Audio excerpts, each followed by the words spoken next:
Hello, welcome to Penelope's Pocket, episode 25. You're very welcome here if you're a returning viewer, obviously.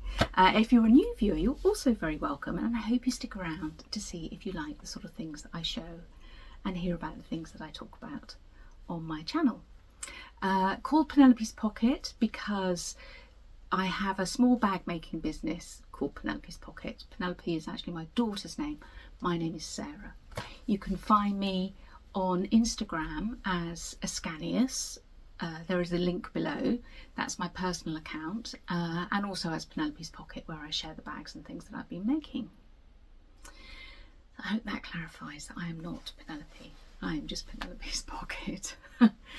Right, I have copious notes, and I have spent quite a bit of time this morning thinking about this episode because I have lots of a myriad, a smorgasbord of things to show you of what I've been up to in the last 3 weeks, because it's 3 weeks since my last video.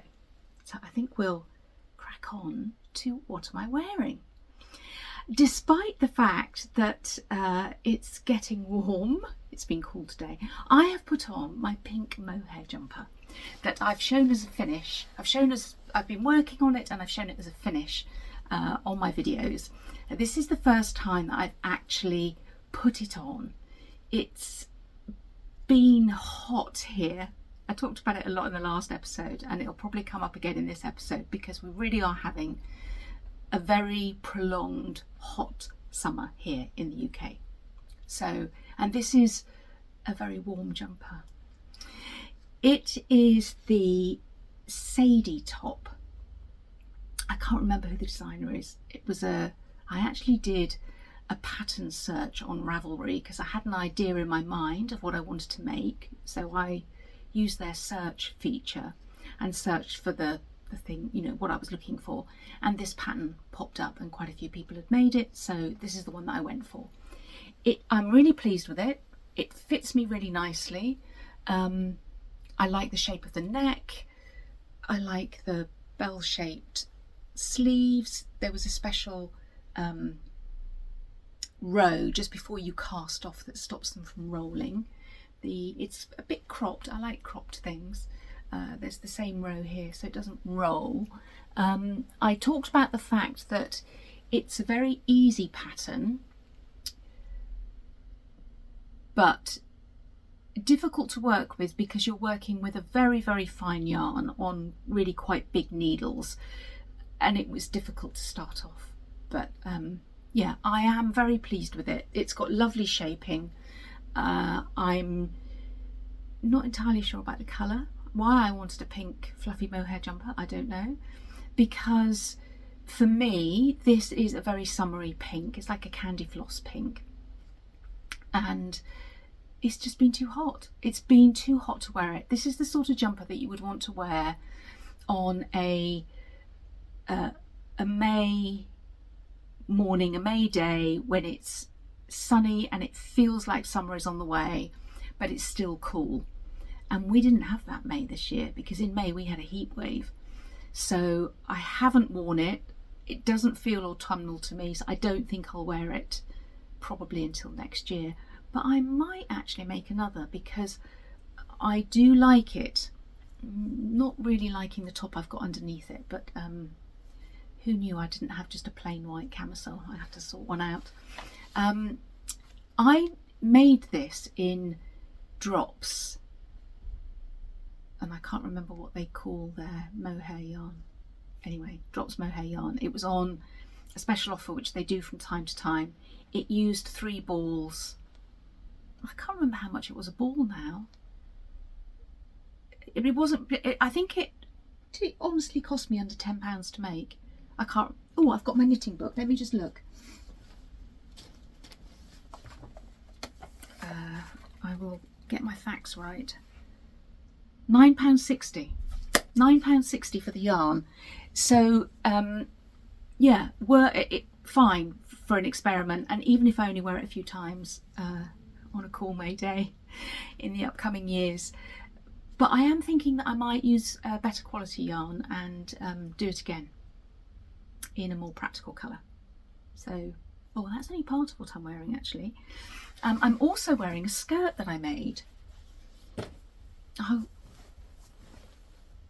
I've got a lobster skirt.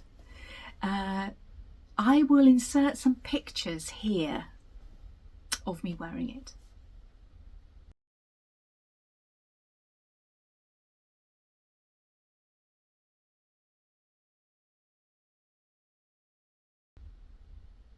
Now I've put those pictures in because I was just going to say to you, I'll share photos of me wearing it on Instagram and you can go over and have a look if you're interested at all in my skirt.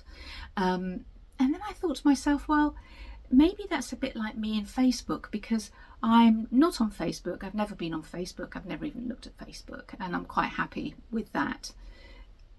But there are many occasions when people talk about things that you can find out about on Facebook or share things through Facebook, and so I miss out on that, and that's my choice because I do not want to be on Facebook, so I don't get to see them.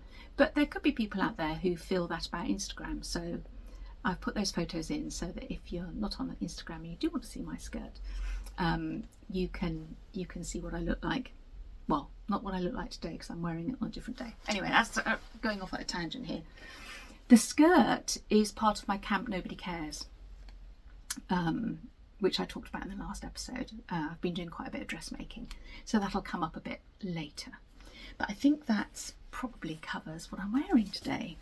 I'm drinking a cordial because it's hot, and Steve is descaling the coffee machine. So I did actually go out and think I'd make myself a coffee, but it was being descaled, so it's probably better to have a cordial anyway. I hope you have something nice to sit and sip while you listen to me chatter on for who knows how long. We are going to go straight into the bag update because it's small. Just one moment. So it's only been 3 weeks since my last update, and I've been busy. I've had a busy 3 weeks, a nice busy 3 weeks, and I have, as part of my Camp Nobody Cares, I have restricted the amount of time that I spend on Penelope's Pocket, and also it's quiet. You know, it's August, a lot of you are on holiday, spending money on other things. I've still got stock from the last update, so I didn't really need to make that many, but I have made a few because this one sold out, and so I've made a few more of these. This is the fabric that I bought when I went to the Stacey Nash retreat at Cowslip Workshops back in the beginning of July, I think it was, wasn't it?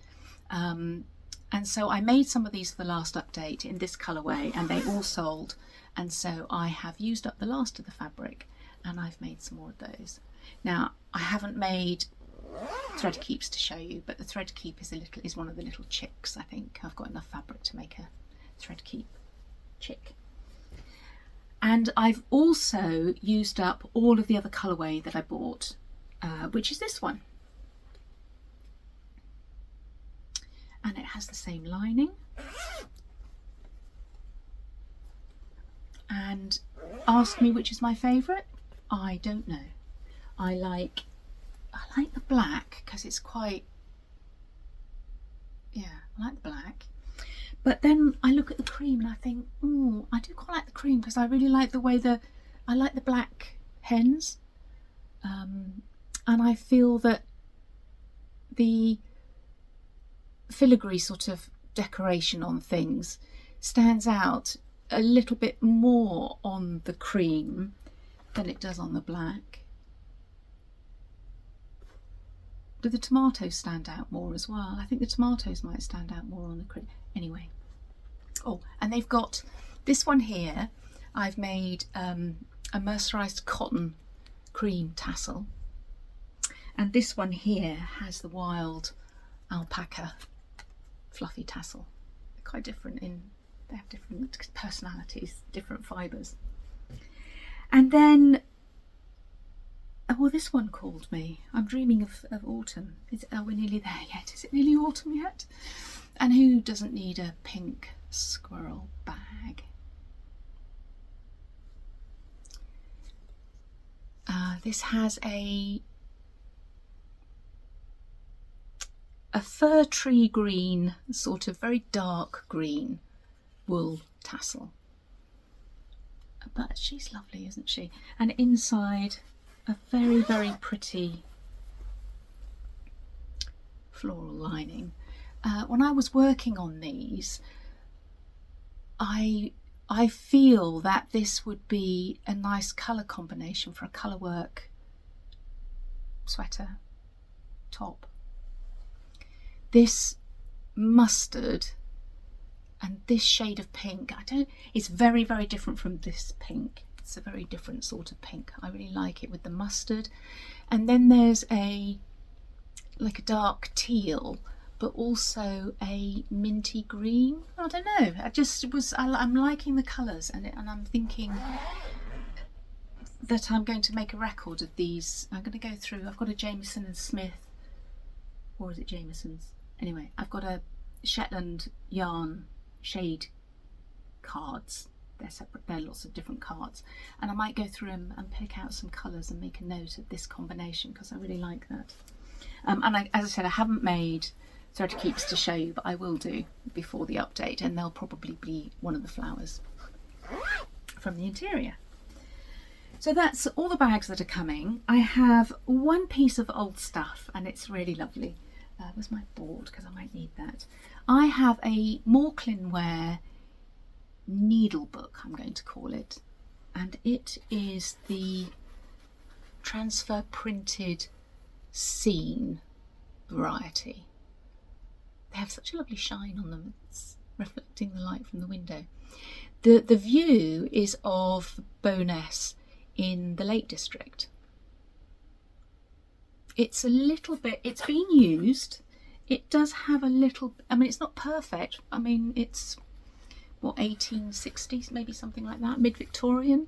So, I mean, it's going to have its imperfections, but it's still got its original velvet spine,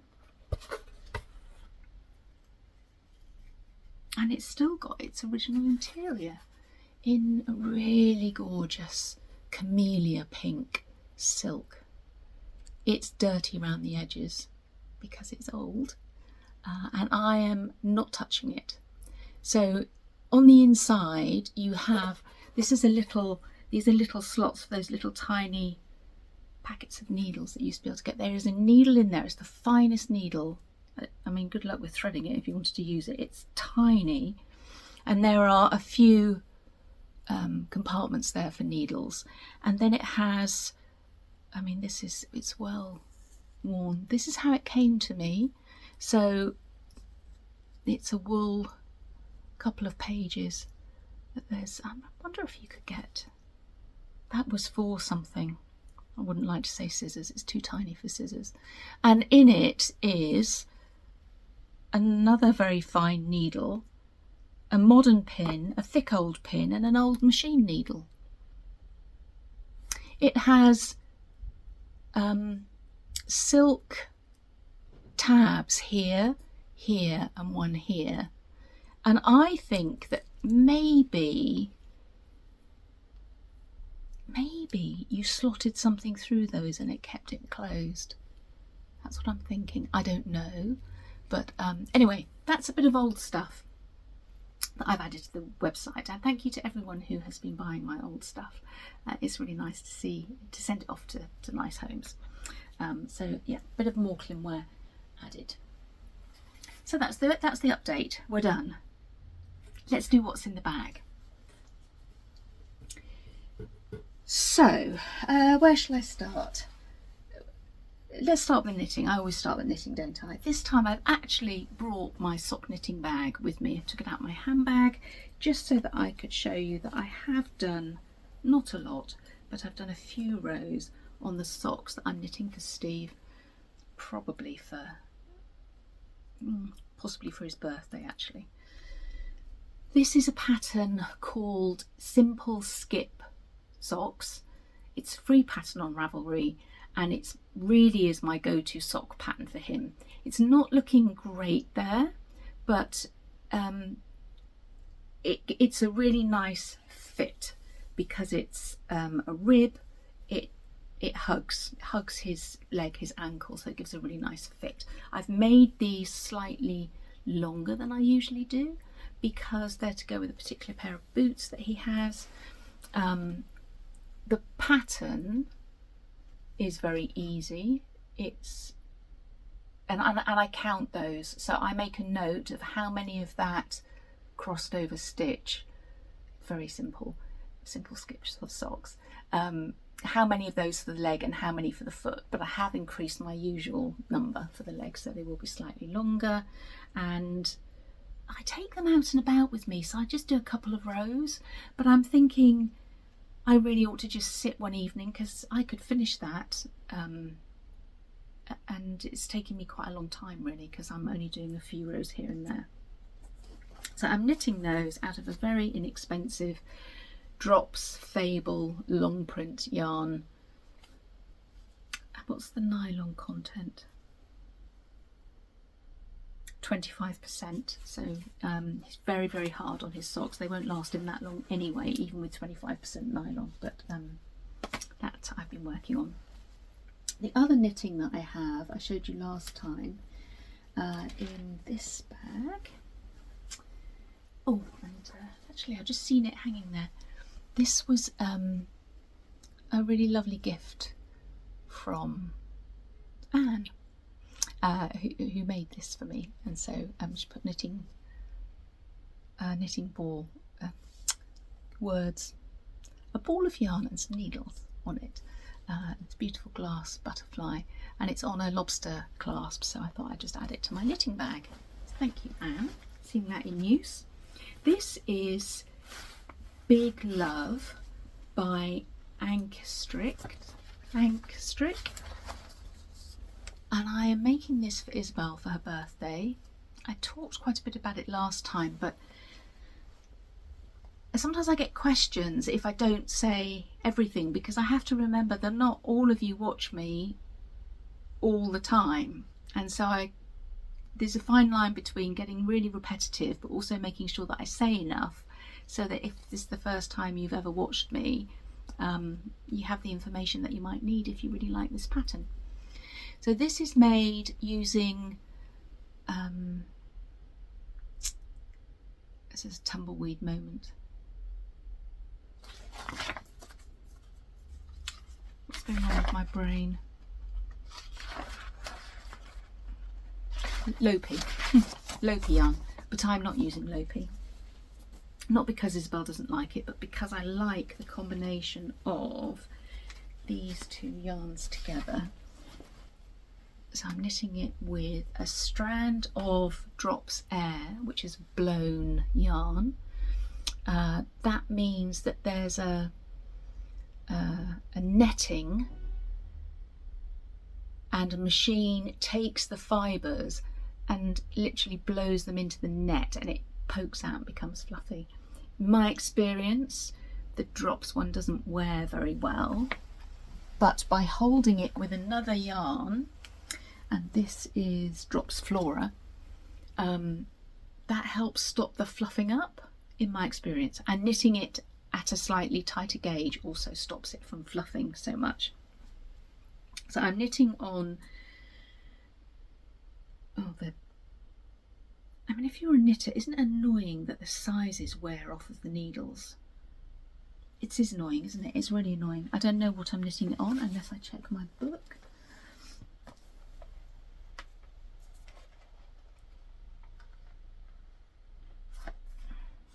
Four and a half millimetre needles I'm knitting it on. And when I showed it to you before, I explained the construction, and I'd done the collar. It's knit from the top down. I'd done the collar, I'd done the back and one front, and I was just about to start the other front. So since you saw it 3 weeks ago, I have done the other front, and I have joined it, the fronts and the backs together. I've got a good inch of the body going there. Because I'm knitting using a different yarn, this is very soft and fluffy. I don't think it's coming out the right size.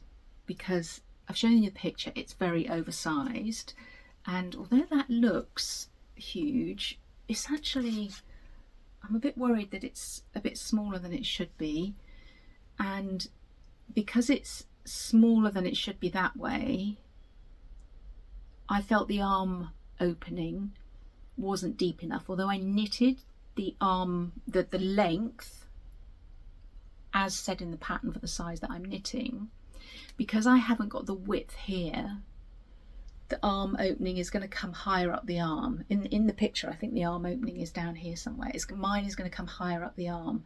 So I rejoined my yarn to the back and knitted a few more rows, and to the front that I'd finished and knitted a few more rows, and obviously a few more rows on the side that I was knitting before I joined it, so that my sleeve opening is, you know, quite a bit bigger than the size given in the pattern, if that makes sense. So now obviously you're knitting back and forth because it's a cardigan, it's not steeked. It has a really nice edge actually, it doesn't roll, it's just a slip stitch pattern on the edge there that stops it from rolling. And the bit that I'm on now is getting rid of some of the stitches of the collar.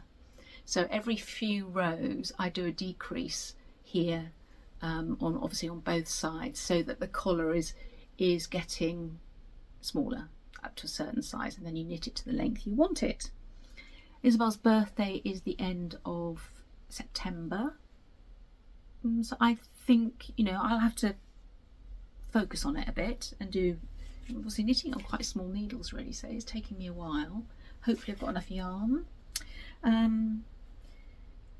But I'm sticking with it. There was a time when I thought, oh, it's going to be too small, but the beauty of knitting top down is you can make these adjustments, as I was explaining with the armhole, realizing that it's not going to sit quite in the right place on her arm. I have tried it on. I could make that a bit deeper, so I think it's going to be a success. I think she's going to like it. That colour looks really nice on her, and it'll be all snuggly and she'll be able to just wrap it around herself, so that's what I've been knitting. Right, and then on top of the stitching bag I have Mama Sheep and her babies, because I've been working on her. Now she hasn't changed since last time I showed her. I showed her last time and I haven't done any more work on her.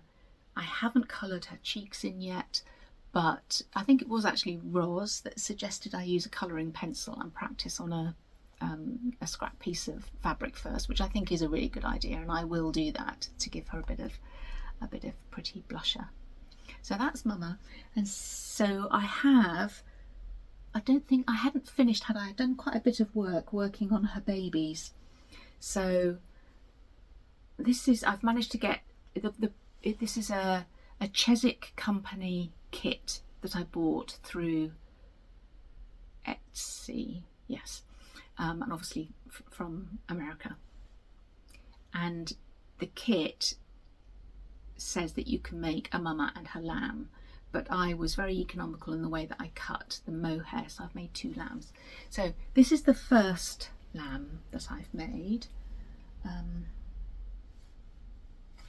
Where have I put my board?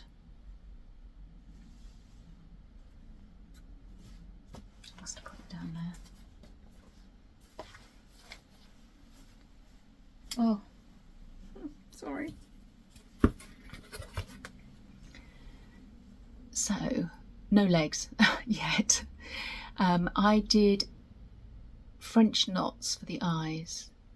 The mama has beads. Obviously came in the kit.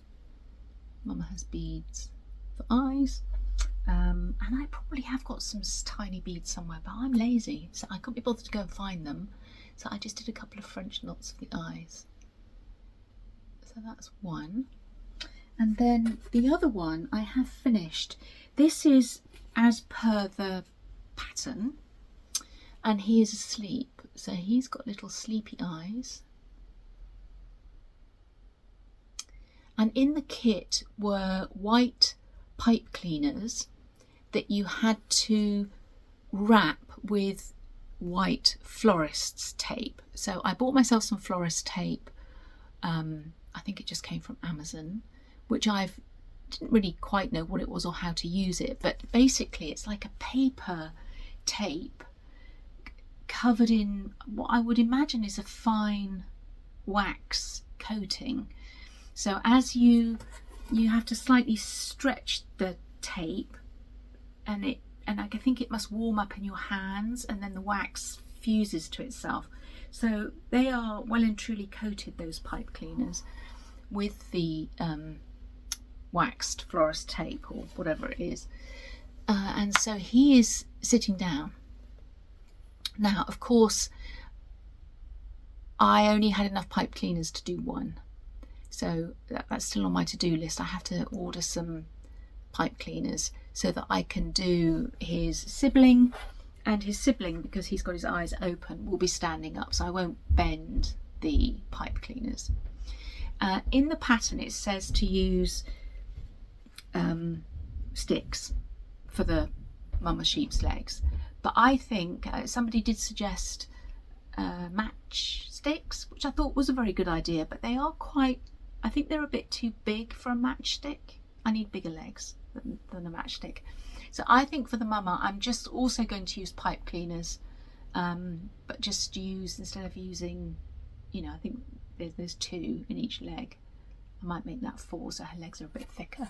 So I'll have 2 standing and 1 sitting down sheep.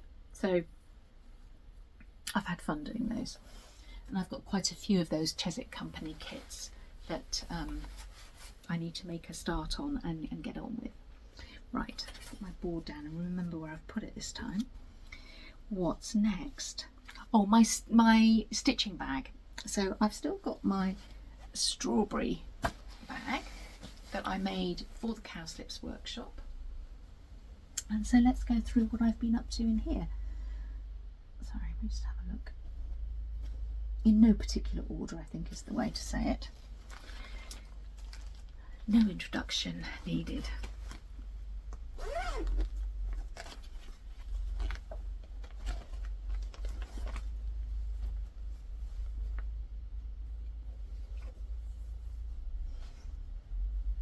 That is not right. So again, if you are new here, this is Parrot Leopard Lion by the Scarlet Letter. I've been working on this for years, but more recently I've been working on it consistently, probably since I started this channel. Actually, I work on it every time. Since you last saw it, I've finished this top area here. So I've finished that flower in the top there, or yeah, flower. That section I've finished, and I put in a whole,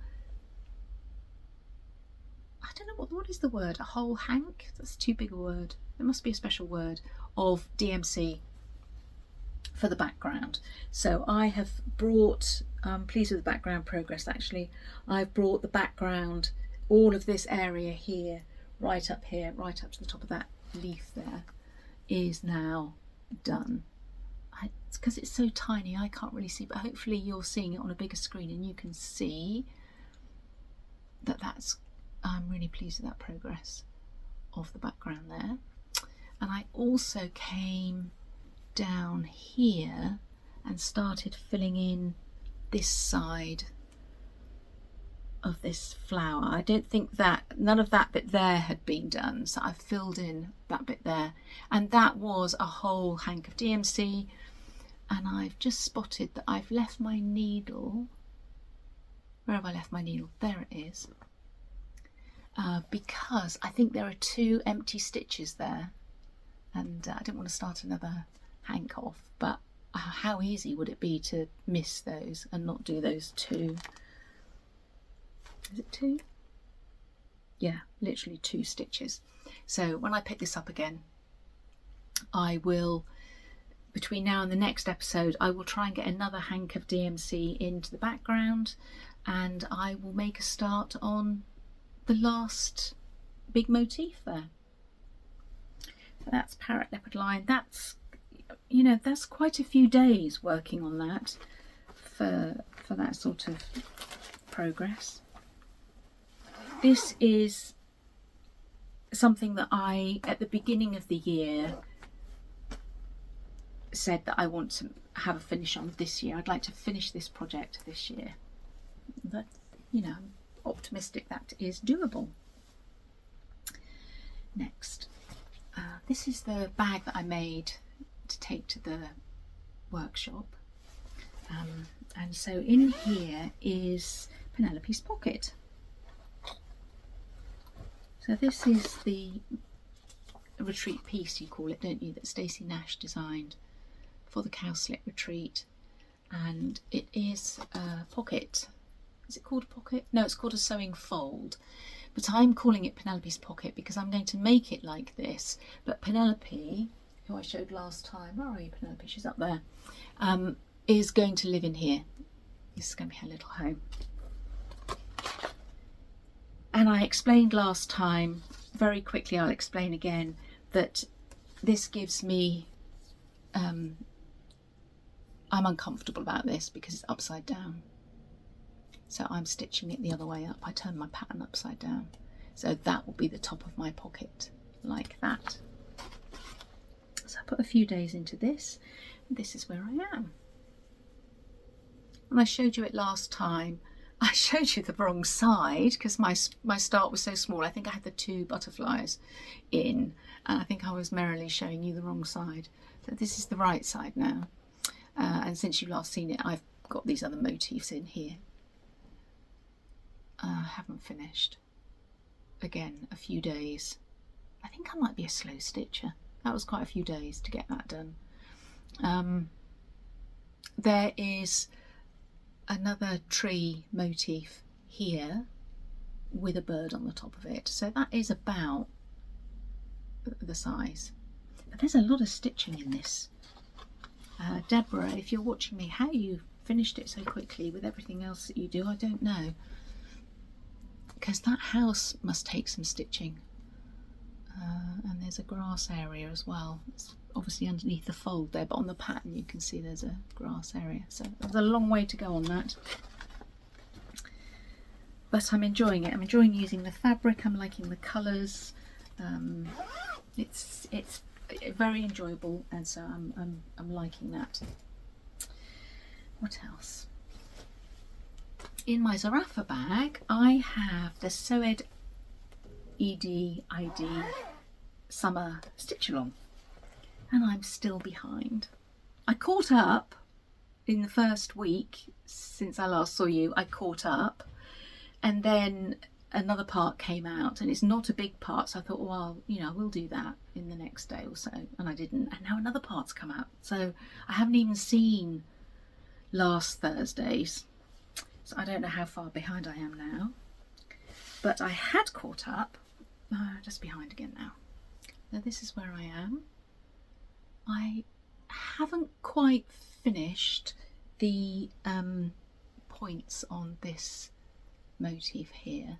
There are initials in these 2 boxes and in the centre cartouche there, which I haven't put in.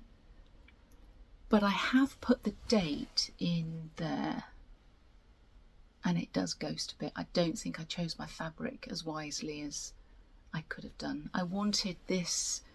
This is a piece of number 12 Stitch Co. Decrepit. And I wanted this aged look, and I wanted this tone. But that sand, is it sand? Sand Castle does ghost on it, but it's a bit like my cardigan that I'm doing for Isabel. It's not blindly just continuing, because there is, you know, years of knitting and stitching experience to think that I don't think it's going to be a complete disaster. I think I just need to keep going. I need to keep going with the cardigan. I need to keep going with this. I'm not changing the colour. I hope in the end it will all come together. I haven't decided what I'm going to do about the initials, so I've left those blank. But let me hold it still for a second. Hopefully that's focused on that, and you have been able to see the blue pops quite nicely. And I'm enjoying stitching it, so, and it's very generous to put out a free chart. It's fun knowing that other people are stitching along. Well, I'm not stitching along, I'm behind, but yes, other people must be behind as well. I can't be unique in that. Right, and then last night I just picked this up because I thought, oh crikey, I've got virtually nothing to show on the stitching front, and it is supposed to be a Flosstube. So I just picked this up because in here is the other project that I would like to finish this year. This was my New Year's Day start this year, 2026. And this is Margaret Liggett-Wood by Fox and Rabbit.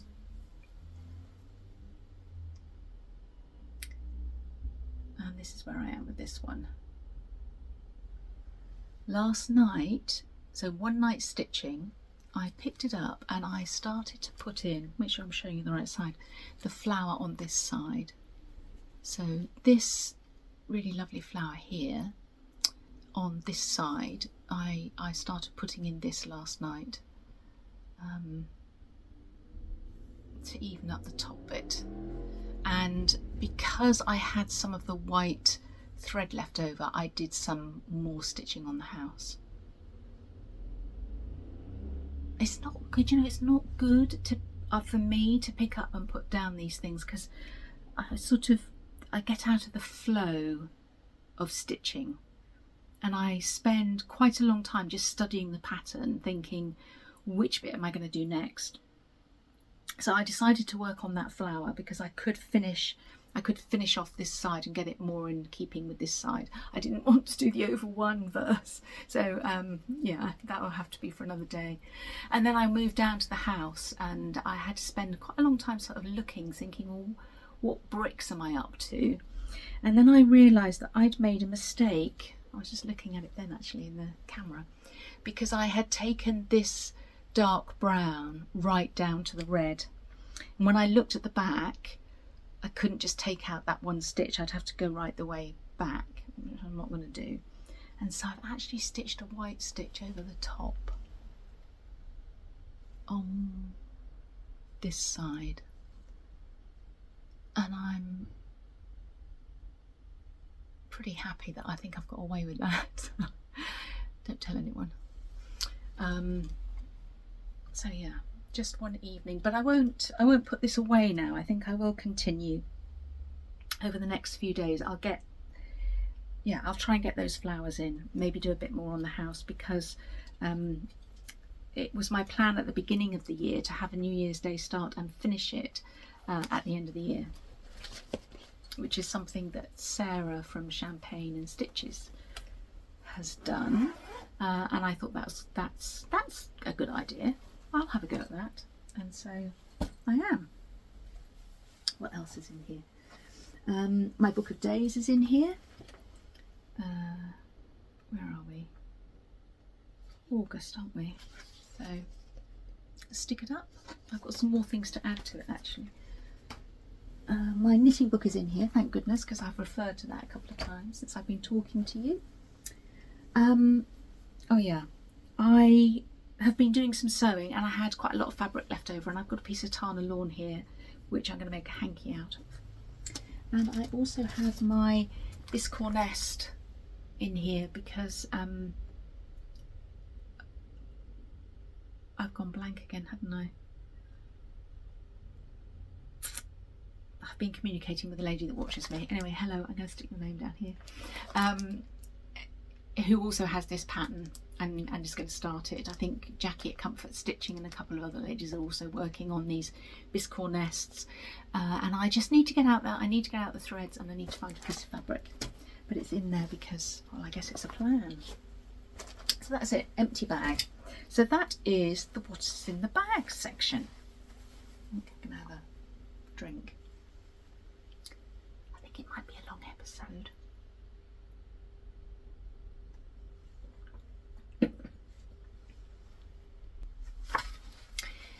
Okay, my next heading in my book here is what have I been doing? Because I have been busy, and I have obviously been continuing with my camp Nobody Cares. I have been meeting friends. I have been having coffee with friends, so morning get-togethers. I've had lunch with a friend, and I've also had afternoon tea with friends. So that's been a really nice thing. My diary's been fairly full, and it's been nice to spend time with good friends. And one of those friends is a friend that I've made through this Flosstube medium, and that's Sarah from Champagne and Stitches. And she lives locally, so we met in a local coffee shop, and I've taken you out with me before when I've met Sarah. I think it might have been probably April. It was quite a while ago, so I've taken you with me again, and I've done some videoing in the local park and meeting Sarah. So I'm going to put that little video clip in here. I'm just on my way to meet Sarah for a cup of coffee. I've remembered the Brenda Gervais charts this time, and I thought I'd bring you along with me because I don't know how long this episode is going to be. So I thought I might do some out and about filming. I still haven't mastered my special gyro thingy. Should have practiced before I came out today, but I haven't. Anyway, this is Bushy Park. This is right next door to where I live. It's greener than I thought it was going to be, actually. The trees still have leaves. It's been hot, but you know, the park always ends up looking like this in the summer. I'll walk along, be careful because I don't want to fall down a hole. I'm not very steady on my feet. And there are some people in here. It's usually quite quiet, so I feel a bit self-conscious. They're centred around the water over there. There's a lot of water in the park. It leads down to the Thames, which is about 100 yards that way. I'm walking along next to the main road that leads to Hampton Court Palace. And here that's an ambulance just going by. So yes, you're sort of like in the middle of nature right here, but just there is the main road and on the Thames. And a motorbike. Here's the water. I used to bring my children here. I don't know if you can see it behind me. I used to bring my children here when they were little to splash around. There's a croc in there somewhere that got somebody lost and we couldn't find. Anyway, by which I mean one of those plastic shoes, not a croc, obviously. So yeah, this is Bushy Park. This is me on my way for a coffee with Sarah and handing over the charts.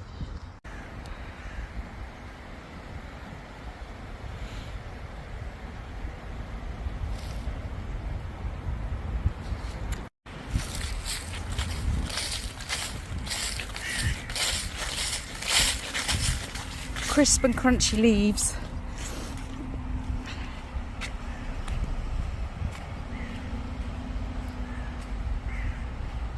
I can see the bus going by. That's how close the road is.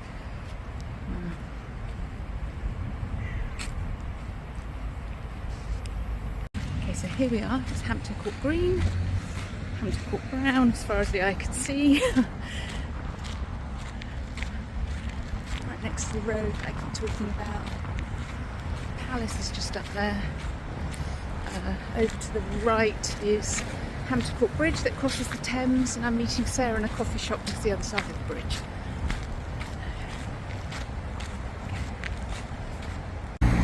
So, made to the palace, and I just saw Sarah across the road. She's waiting for me just up here.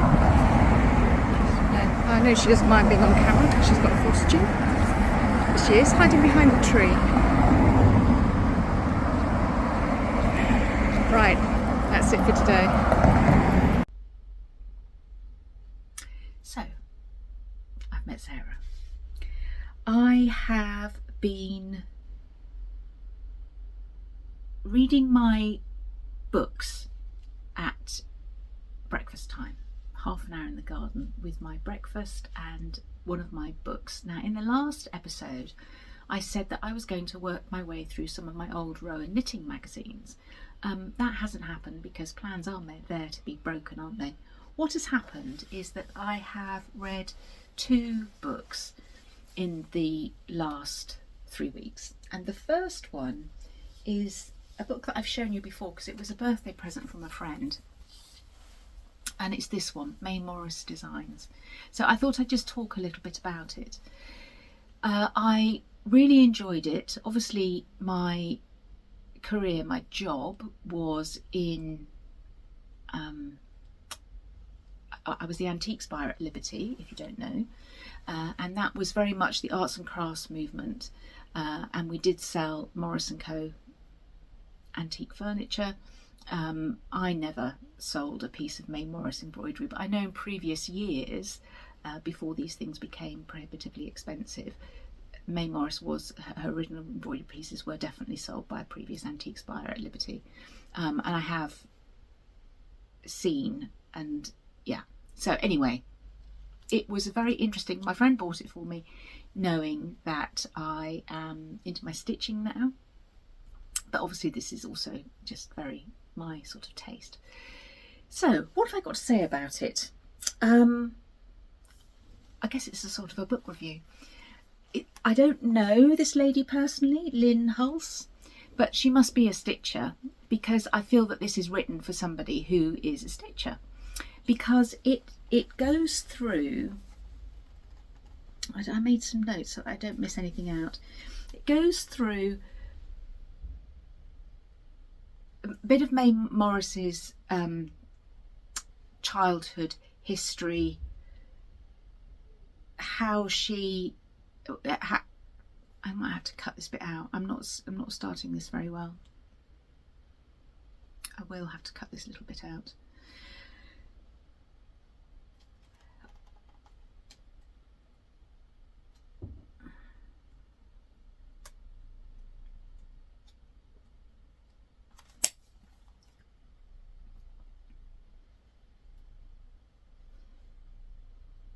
Right, I have had to get my thoughts straight on this because there's a lot to talk about this book, and I can't tell you everything. Basically, it's about a new type of embroidery which they developed and called art embroidery. May, and presumably William, her father, were not enamoured by Victorian stitching as we know it. They didn't like the realism of it. They didn't think that that was appropriate. It wasn't appropriate to stitch real looking things, animals, flowers, pastoral scenes for use around the home as a footstool or a cushion.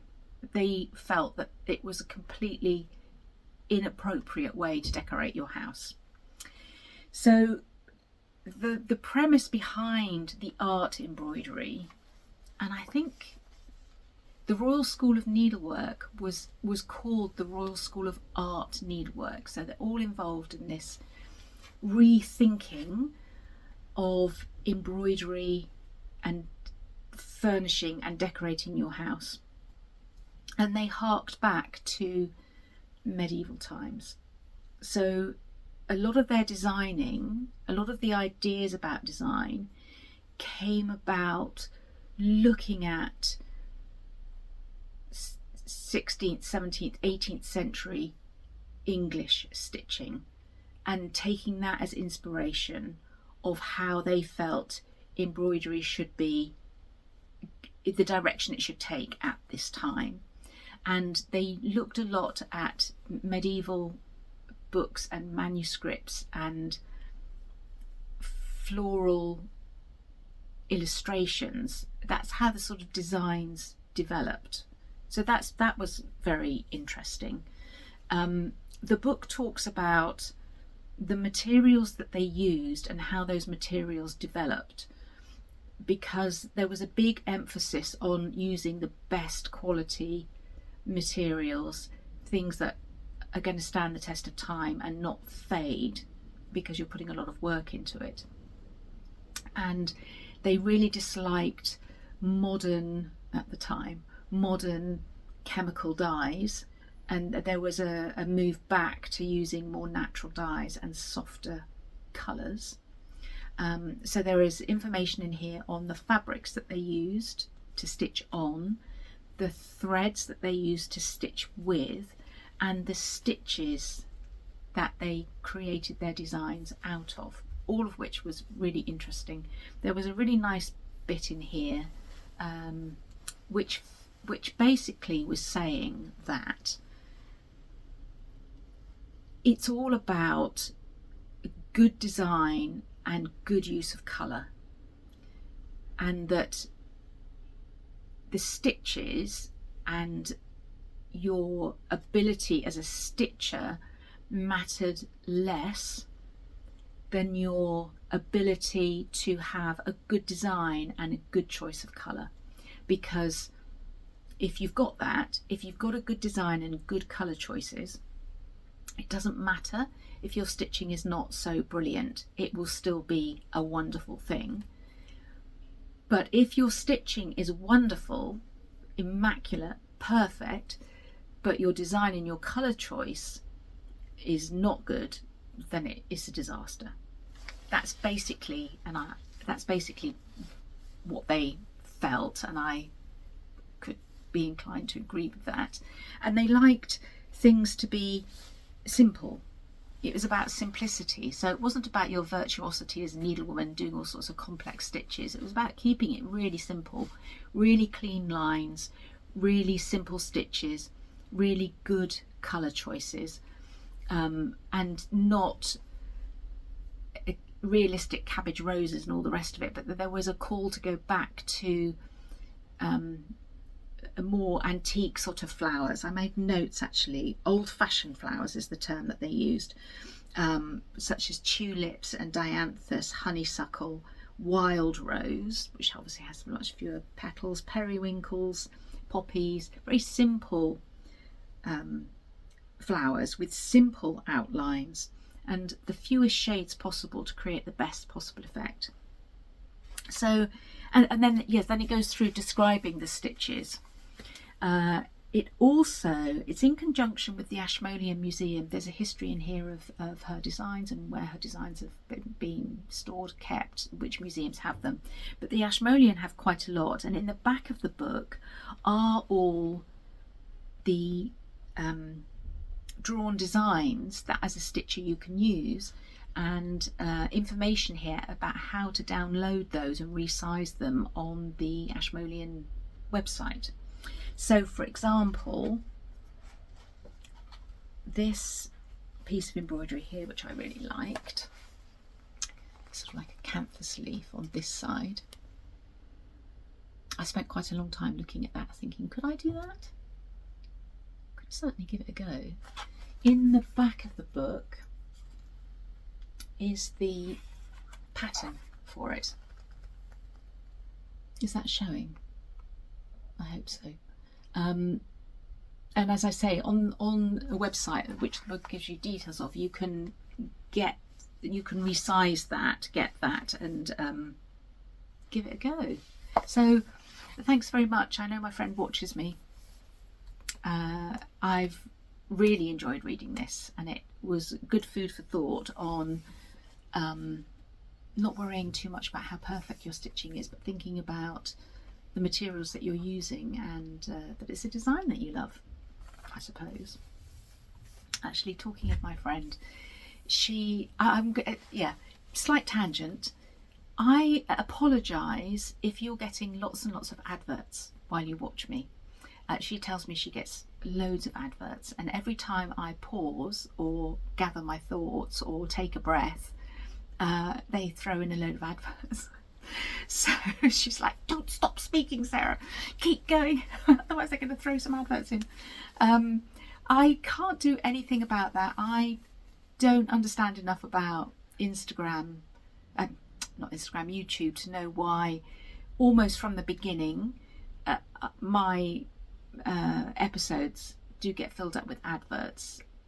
I wasn't monetized, so I don't know why. I think it might be something to do with view hours, how many people view you, but it is a free platform, isn't it? So I guess, I wouldn't be able to speak to you, I wouldn't be able to be doing this if it didn't exist. So I guess, I keep thinking that I'm going to have a go at that YouTube Premium, and then you don't get the adverts.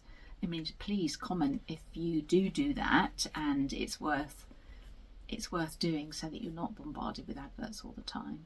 But anyway, so I apologise if you've already had to sit through a whole wealth of adverts. That's that book. Right, okay, so still on Camp Nobody Cares, I did a field trip with Roz, and it's Roz from Roz Clark Craft, who it's her idea, Camp Nobody Cares, and I said in the last episode I should just jump on a train and go and do something in London because I'm not far away, and Roz contacted me and said, would you like to do something together, which was nice, so we did. And I had the idea of going to the Collier Campbell exhibition at the Museum of, what's it called? Sorry, I have to check.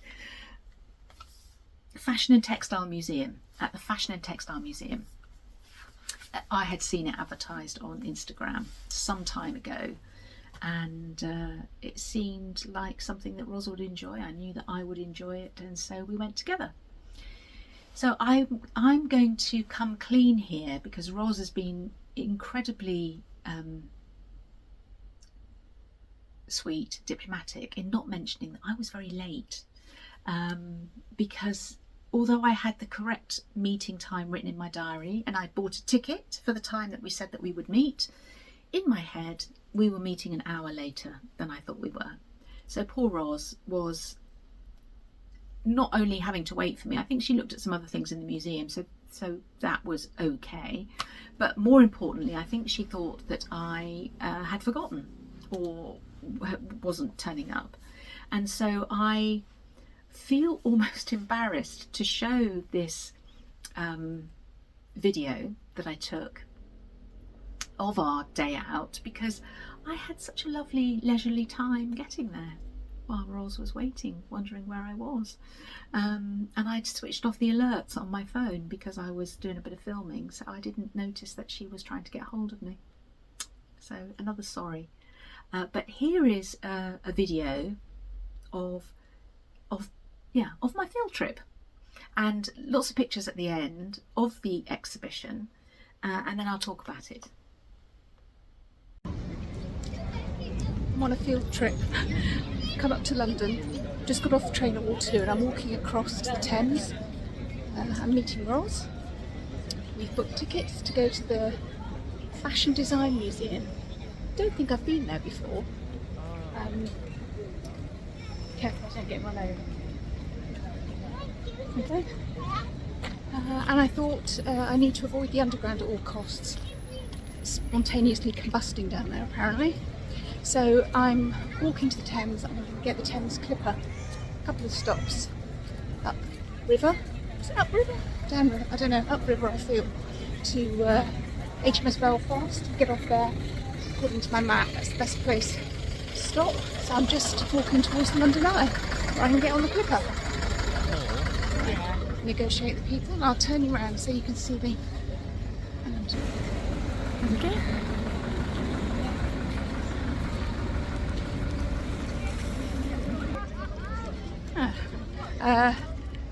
No inhibitions today. It's super busy London, so if I want to take you with me and show you what's going on, I have to be brave and just, I mean, everybody's got a camera out. What does it matter? Just talk to you.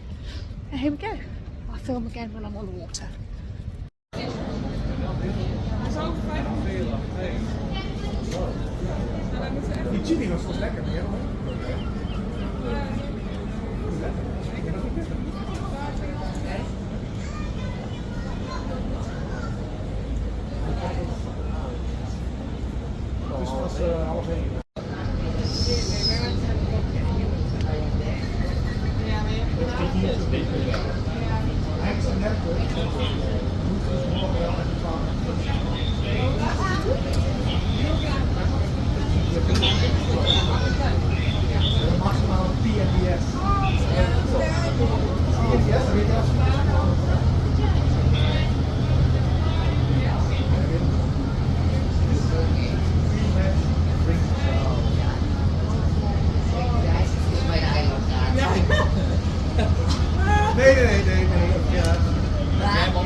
20 minuten voor 3 dagen. You guys can bring it down for us, please.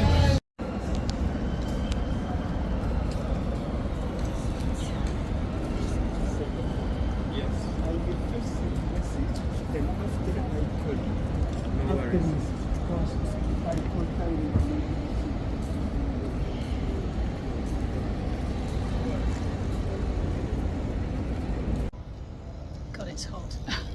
Hot and crowded. A lot of people about.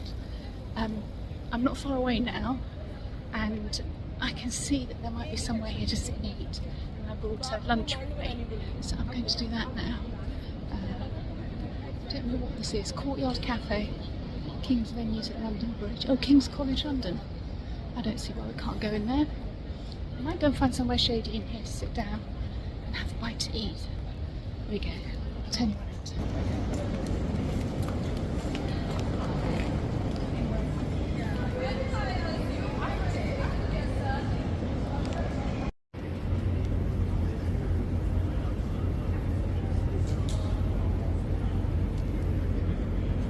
Got watermelon couscous and halloumi, which Isabel made for me yesterday.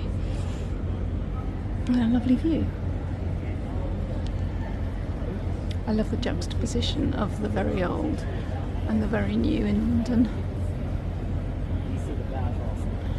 So it wasn't couscous, it was quinoa. This has been a really good place to stop. I'm not sure how much further I've got to walk, so I'm going to make a move now. But it's lovely, quiet and peaceful here.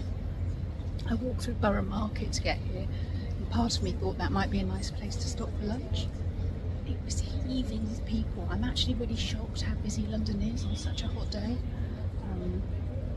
Anyway, off I go.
So I hope you enjoyed that and seeing the pictures.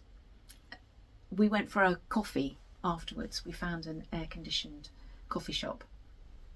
The museum was air-conditioned, which was nice.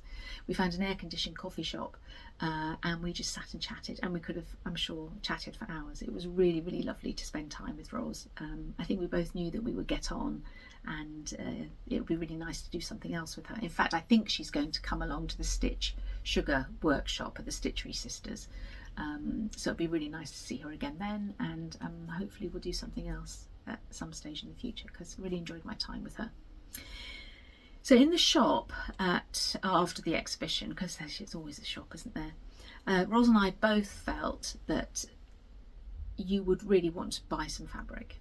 There wasn't any fabric to buy, but there was a book. So I bought the book of the exhibition. Now, I've read this, so I read it, this is also the other book that I've read as part of my Camp Nobody Cares breakfast reading. And what do I want to say about it? So much. I was aware of Collier Campbell because of my time working at Liberty, and I did know that they designed for Liberty. So let's backtrack a bit. They're sisters. I didn't know that actually. Susan Collier and Sarah Campbell, sisters, fair-sized age gap between them, because I think there's a brother. They have a brother in between. I think it's about 8 years between them. So Susan was up and running and selling designs to Liberty. I found it all very fascinating, actually, because they talk in this book a lot about Liberty of London Prints, which was known as LOLP when I worked there, because LOLP and Liberty the store were two separate companies, and when I worked there were still run by the Liberty family. So one of the Liberty brothers ran the store and one ran LOLP, and they were separate entities. So I was aware of that. But this sort of clarified, because we're talking quite a few years ago now, this clarified a few things about, other things in the store that suddenly thought, oh, that's why that was it? So it's been a really good book for me to read. I've really enjoyed it. So I knew that they designed for Liberty, but going around the exhibition, I didn't realise that they had designed some things that I just thought it was Liberty Print. I didn't realise that it was by Susan, and then Sarah ended up working with her. Susan didn't go into further education. She just jumped straight into work and design. Sarah did she do graphic design? She definitely did some sort of design, university-based further education, and ended up helping Susan with Liberty work and then designing things for Liberty herself. Yes, so I put some bookmarks in here. This one here,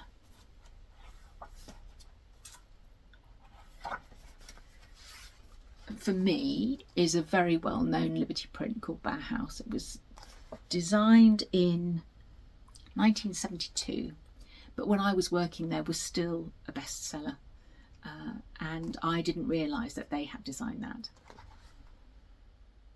Yeah. So I should take out that marker so I don't get confused. So what else do I want to say? I think they were very grateful to the person whose name is escaping me from it, who ran LOLP at the time, because that's how they started out. But they did want recognition for their designs, and they ended up working for another company who did give them recognition and did print their names on the salvage of the fabric. But they sort of became Collier Cabell, and they were sort of independent right from the beginning. It's quite a story, actually, for women at the time in the textile industry, which was quite male dominated, and they also worked it in a different way by becoming Collier Campbell, by becoming their own company, and by retaining control of their designs and their prints, and licensing them rather than selling them, but also printing them themselves. And they were talking about investing in screens and rollers and keeping those. They belong to them, so their designs belong to them. And I think that was quite an unusual thing to be doing at the time. Anyway, they were artists. Their designs were all about the painted line, and they wanted that transferred onto the cloth so that they looked like they had been painted. And it talks a lot about getting that across to the printers, how important that was to them, that they look like brushstrokes, that they look like artwork. They were very into cheating the repeat, they called it, so that it wasn't obvious. It isn't obvious in their designs where the repeats are, and there's a brilliant flow to their designs as a result. And I think part of their decline could well have been because of computer aided design because they were literally painting their designs. And when we went around the exhibition, it might come across in the pictures that have come across, because you've already seen it, haven't you? That they were cutting and sticking and pasting their design together from artworks. Sarah talks about the act of painting as being a physical one, because she was painting on such a big scale. She'd be standing on tables and things to actually physically paint things. So, I mean, I hope I'm not going on about it too much. I found the whole thing quite fascinating. They were also very keen on the fact that they were designing for people to be able to go and buy their designs, particularly in the furnishing world. They weren't designing for high-end fabric manufacturers, expensive fabrics that were going to be used by interior designers. They were designing for people to be able to go and buy and use in their houses. So as a result, on the furnishing side, they were designed quite a few things for Terence Conran at Habitat, for Marks and Spencer's. Now, I found that interesting because I worked at Marks and Spencer's when I was at university. It was a bit of a holiday job for me.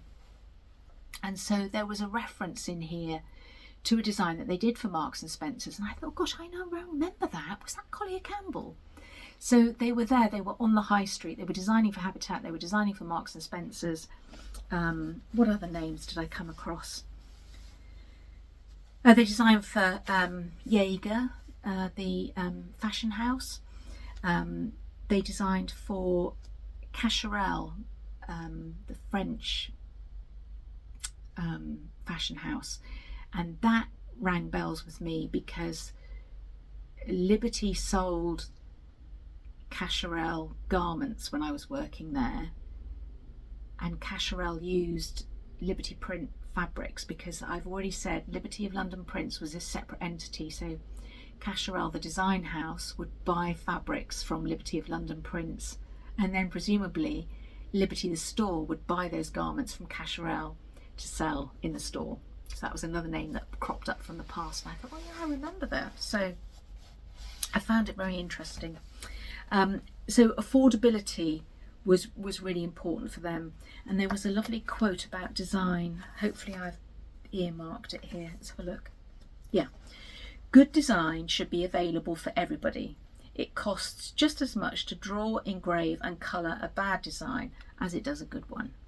And that links to that May Morris quote as well, doesn't it? About it's all about how good the design is and the colouring that you use that's important.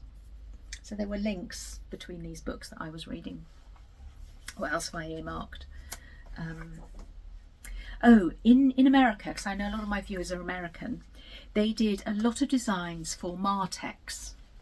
Is that ringing bells with anybody over there?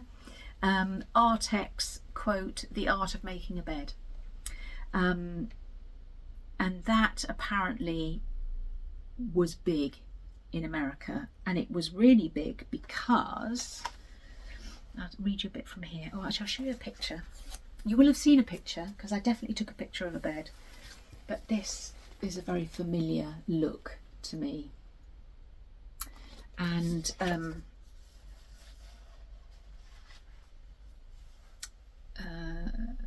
there's a conversation in the back of the book.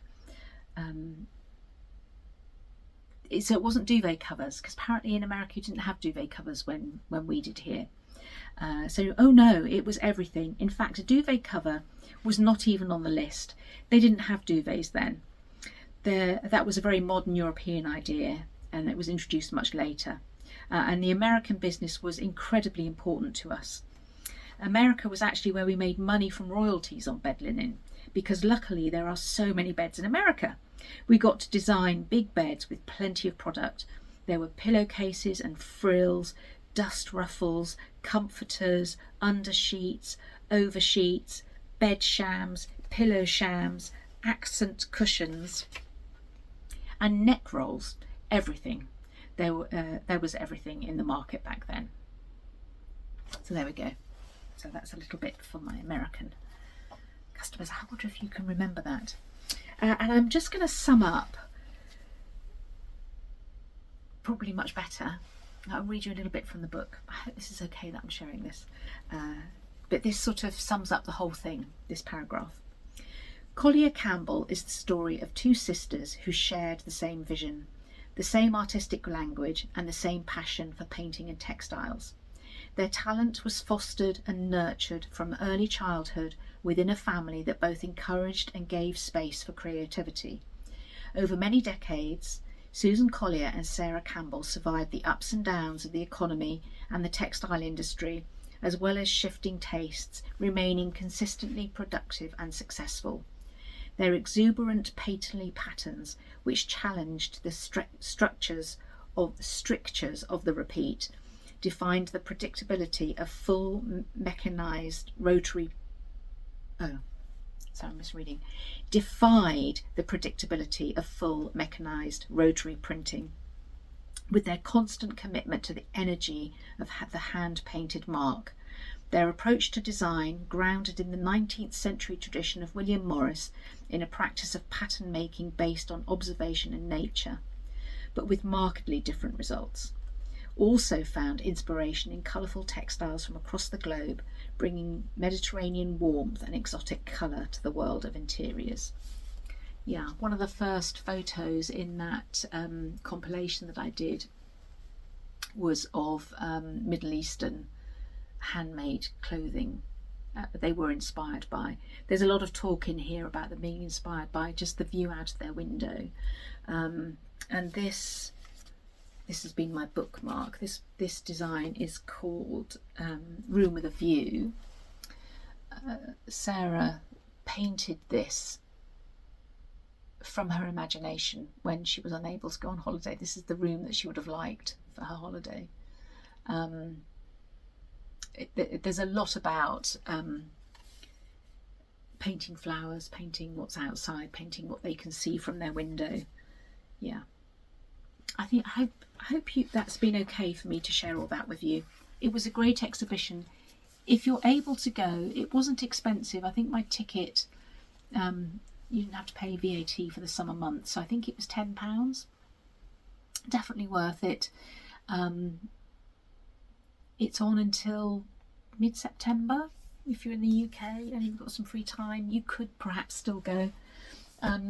A friend of mine on Instagram has told me that sometimes exhibitions from there excuse me, do travel to other parts of the country, so it might be available to see in other places, and I highly recommend it. It was really good. Ooh, got a frog in my throat. Right.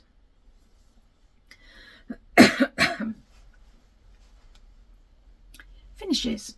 I've got some finishes, and they're all Camp Nobody Cares based, because they're all dressmaking, and that was on my list of things that I wanted to do for my Camp Nobody Cares in the past couple of weeks, was actually do some dressmaking, which I talk about sometimes but just never get around to, and that's been the whole point of Camp Nobody Cares, is to make time for things.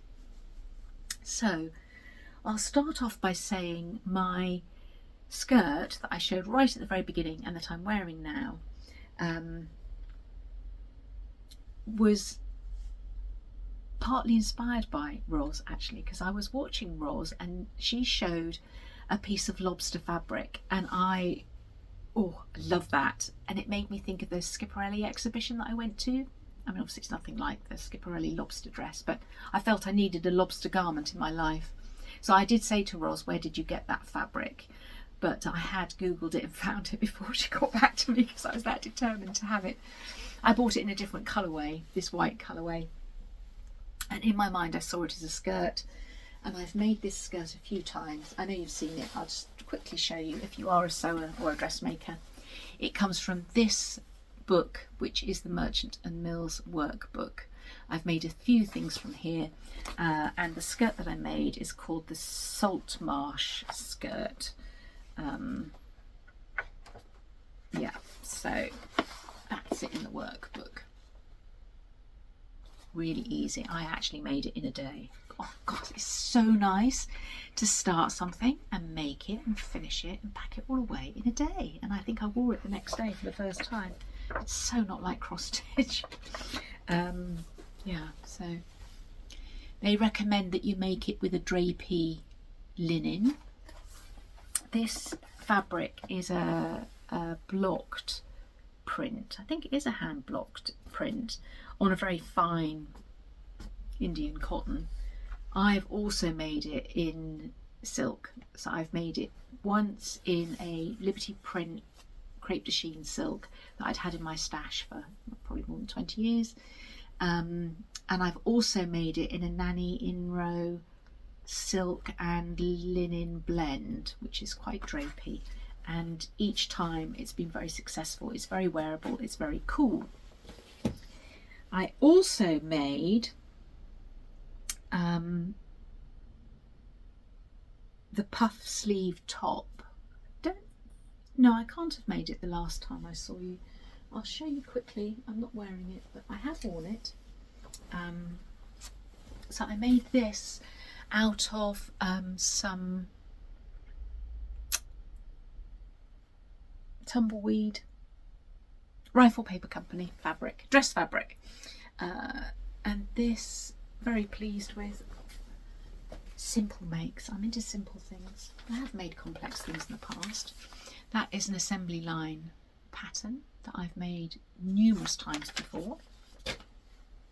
And then I think I did show this as a plan. I made the Edie top, another Merchant and Mills pattern. I hadn't ever made this before and I love it. I'm really pleased with this. This is Liberty print Tana lawn. I will wear it one day. I'll definitely post a picture of it on Instagram because I have worn it and I did take some pictures. When I worked at Liberty, Tana lawn was manufactured in France, I think, and it was only 90 centimetres wide. It was narrow. Nowadays, it's obviously made somewhere else and it's wide. It's 130 or 140 wide. But this did take a lot of fabric because it's cropped and oversized. So you cut you cut the top on the fold, but you need a length for the front, a length for the back, and obviously the sleeve is very puffy. So you virtually needed a length for each of the sleeve. So it did use a lot of fabric, and this fabric is pricey, although I did buy that in the sale. I would make another one because I'm really pleased with how it turned out. So those are some finishes, all connected to Camp Nobody Cares. I've got one more week of Camp Nobody Cares. I've had such a great time. Actually, I might just quickly say I am planning to make myself a needle book out of scraps of fabric and wool, scraps of wool fabric, not knitting wool. Yeah, so I've been giving some thought to that and I've been getting some scraps together, and that will be my last week because I'm back to work then. So it's the end of the summer, it's the end of Camp Nobody Cares for me, but it's been really good, and I've still got one more creative thing that I want to do. Actually, I was watching Sarah from Sew Me Sarah. She's also been doing Camp Nobody Cares, and she's been doing some watercolour painting, which she shared at the end of the episode that I watched. I think it was her last episode. And I would love to do that. I made a note of the YouTuber who she's been watching. I don't even have any watercolours, so I'd have to invest in some, but it looked fun. I think I would like to do that. So it has been really good. Anyway, what have I been buying? I have been buying a few things actually. I am booked on to a Royal School of Needlework Goldwork class, which I've talked about before. I can't remember when it is, but a bit later in the year. And I spoke to a lady called Sarah, who does a lot of, actually I don't know what her Instagram name is. I might put it here actually, because I've been really enjoying, now I've found her, been really enjoying things that she posts. And I had a really nice chat with her, and with Deborah as well, at the Stacey Nash retreat, and they both told me what I would need equipment wise. Well, actually, you don't need anything equipment wise because I think it's all provided for you, but I doubt I'll finish the project in the class, and so I will need some equipment at home. So I bought myself, I think it's called a lap stand. Is it called a lap stand? It wasn't very expensive, and it is British made, which is really nice. So I bought myself a lap stand. This is this goes underneath your leg as you're sat in your chair. This is an adjustable doodah, goes up and down, and it can hold things. And so I bought this to put a hoop on for the stitching. I haven't got the hoop yet because I'll buy it drifts and drabs. And I believe you could also have it on a table. You know, you don't have to have it under your knee. You could actually sit on a table. This is obviously adjustable. But I have another use for it already, because I have had a daylight magnifying lamp, portable one, travel one, for many years. It was one of the first things that I bought when I first started stitching, so a long time, and it's well and truly broken, because you might know the type it is when I show you the bit of it that's left. It's on it used to have a straight arm and then a circular base which you could turn on and off, because it's actually got lights under here, daylight. Does everybody know what this is? I bought it years and years ago, and I very quickly didn't use it as a light because it caused a lot of kerfuffle in the sitting room, because it reflected off the TV and everybody was like, all we can see is you stitching, a reflection of you stitching in the television. So I hardly ever used it as a light, but I used it because the circular base thing had this effect for me. So I used to put the circular base underneath my leg, and then I could sit and stitch if I needed magnification. That's how I used it. And obviously that's not what its purpose is. So it broke at the bottom, and it got repaired a couple of times by, actually both Steve and Penelope repaired it for me, but it eventually became unfixable, so I couldn't actually get it to stay, you know, kept going like this in the position that I wanted it to be. So I've sort of muddled my way through with it. But when this arrived, I thought, oh, I wonder if it would hold this. So I said, Steve, can you actually take that arm off for me now and take out all the electrical workings, which he has done. And yes, I mean, as long as I open that first and stick it in, I can still use my magnifying glass. I do make sure that I take it out when I've finished using it, because I can't, how I angle it means I can't shut the lid, and that is absolutely vital. If you don't want to burn your house down, you have to, that is vital. So it's proved to be even more useful than I thought it was going to be. That's one of the things that I've bought. So talking about my embroidery class that I'm going to be doing, I need, is it called an awl? Anyway, I need a couple of tools for the goldwork class, and I'm up for buying these things because I want to, that May Morris book and everything, I want to further my delve into embroidery, and we're not talking a fortune. I can't remember what I paid for that, but it wasn't terribly expensive, and I will, that this unscrews here, so I think it's quite transportable as well, so it's a useful thing, and as I said, it's already fulfilling a function. So I was looking at the Hand and Lock website, and I think I probably will order their, they do a embroidery tool kit which has got various tweezers and an awl and a pair of scissors and something else, all the bits that you could possibly need together. So I thought, well, I think I will order that. And I know that a lot of people have hand and lock stitching boxes, so I was looking at those. They're quite pricey, but I was looking at those and a couple of their kits. Fortunately, all the ones that I really liked were sold out, thank goodness. So anyway, I've been delving into this world, and I watched Michelle, Mama Loves You GB, recently-ish, and she bought herself a hand and lock box. Had she bought it on Vinted or Facebook or something? Anyway, it's just disastrous, isn't it? I find myself, I'm not on Vinted. I'm not going on Vinted. A friend has said to me, don't do it, Sarah. But I did find myself Googling the hand and lock boxes, thinking, well, you know, maybe somebody has been a bit over enthusiastic and bought too many and is trying to pass one on. And yeah, I did find one, so I bought one. Shall I show you? It's new, actually. It is new, and it was a ridiculously cheap price. I thought it can't possibly be the real thing, but I think it is. It's beautifully made. So I bought one of these for my embroidery box. I think it's going to look really nice with my collar box, that I can sit them together, the old and the new. I went for this colour. There are a few colours to choose from, but I really liked this one.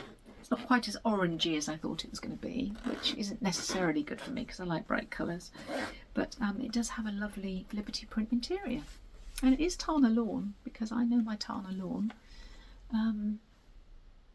So yes, I mean, for those of you out there, I just put the search into eBay and I bought it off of eBay, and it was a fraction of how much it should have been. That comes out.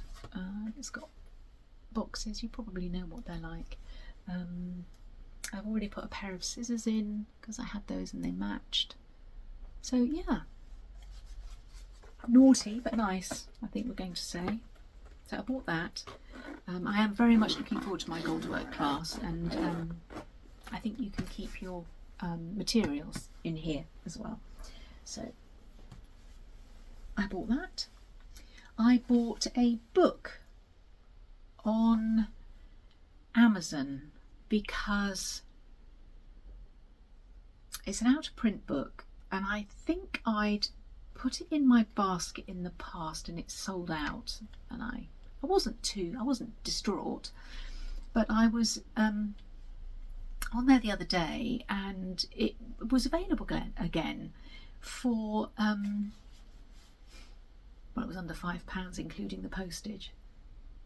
It was very, you know, one of those really, really cheap books where the postage is actually more than the book itself, but it was definitely under a £5. And so I thought, well, I'll get it. So it's this one. It's French, ABC Miniatures. Yeah, and it is French, so all the writing is in French. I think it even came from France. And again, you know, the postage wasn't expensive, but they're all, I think it's all over one. I'm not the greatest lover of over one, but they're all really tiny, modern, little. I mean, they're so tiny you probably can't even see them. The photography is quite nice, very fresh looking. But I think I could, yeah, I think I probably, it's quite likely that I will do one of those. Look at that lovely alphabet there. So simple, but is it focusing on me? Yeah, very, very pleased to add that to my bookshelf. So I bought that. And I bought some yarn. I bought some yarn from a company called Botanical Yarn, I think they're called. Let me just check. It's a lady called Sophie. Botanical Yarn, yes. So I don't know how it happened, but I came across her YouTube channel and watched a couple of her episodes. She's young and bubbly and enthusiastic and likes pink. She loved my top, and is a yarn dyer. She's into stationery as well, and she's very recently got into cross stitch too, I think. In fact, she also went to the Stacey Nash retreat, but after I was there. Anyway, long story. I looked at her website and I bought from her. She had a section of, were they called lonely skeins? you know, sort of like end of dye lot for a special price, which is why they don't have any bands on them or anything. And it was for sale by weight. So I bought whatever it is, 100 grams of the 4-ply, and a really nice colour actually, because you didn't know what colour you were going to get. I mean, it was just, it was a good price because you just take a chance. But I'm very happy with that, and I even have a vague pattern in mind.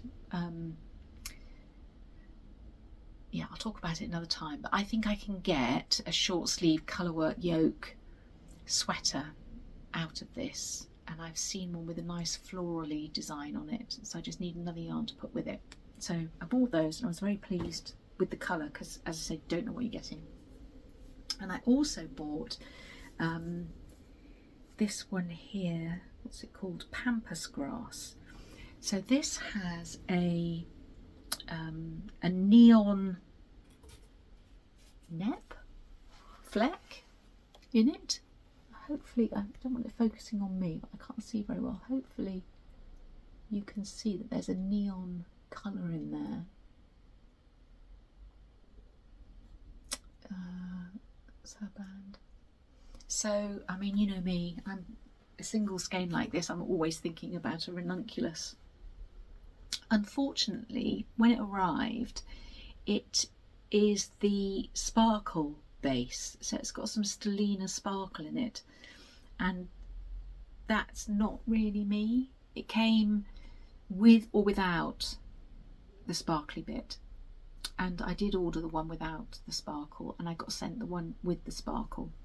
And Sophie has been away at yarn festivals and everything, so I sent her a message and said, oh, I'm really sorry, you sent me the wrong one.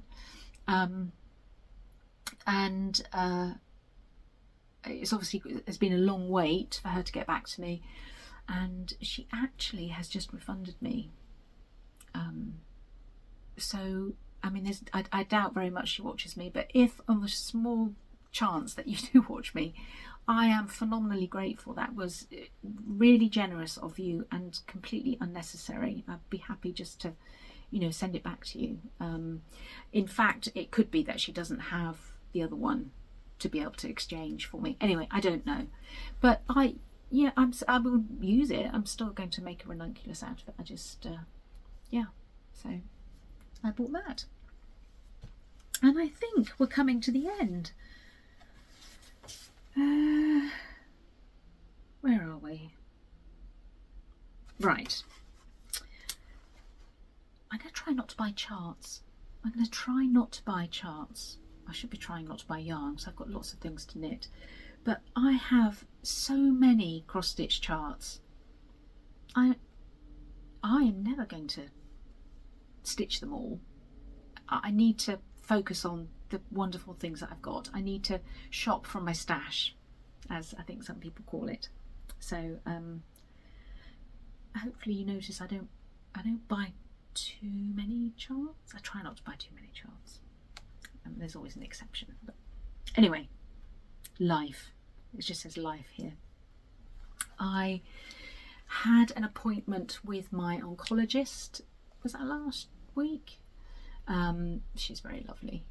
I'd had a CT scan just before seeing her. I'm supposed to be discharged, but because it's me, she's not. She wants to keep an eye on me, and that was all clear. So my CT scan is fine. Actually, they did spot something that was a bit, not cancer, but something that could be caused by the chemotherapy that I'm on for the hematology, for the leukemia. So that's something to bring up next week when I see my consultant hematologist. So that's all really good news. It's all clear, and it was nice to see her. You feel nervous before you go in because even though you sort of feel everything's okay, and I had that lump in my throat, I was a bit worried about that, but it is all fine. I am fine. So that was good. Earlier on this week was our wedding anniversary. We've been married for 36 years, unbelievably, and we went to Syon Park or Syon House, which is just the other side of the 316 from here. And I've taken you with me. I'll talk a bit about it first so that the pictures make sense. It's the London seat of the Duke of Northumberland, well, Duke and Duchess, I suppose, of Northumberland. It's still a family home. Feels like the wrong word to use, because I mean they do live there from time to time. They are there if they're in London. Obviously Alnwick is their home where they live, but if they're in London, this is where they come, and they do have apartments there. I much prefer a privately owned home to a National Trust house. It's just my personal preference for going to see. I thoroughly enjoyed it. We only saw what I suppose you would call were the state apartments. We did walk through the private area in order to get to the exit, but you couldn't really, there was nothing to see, all the doors were shut. But it was, so it's a house built on a medieval priory, I guess around the time of the dissolution of the monasteries, as many houses of that type are.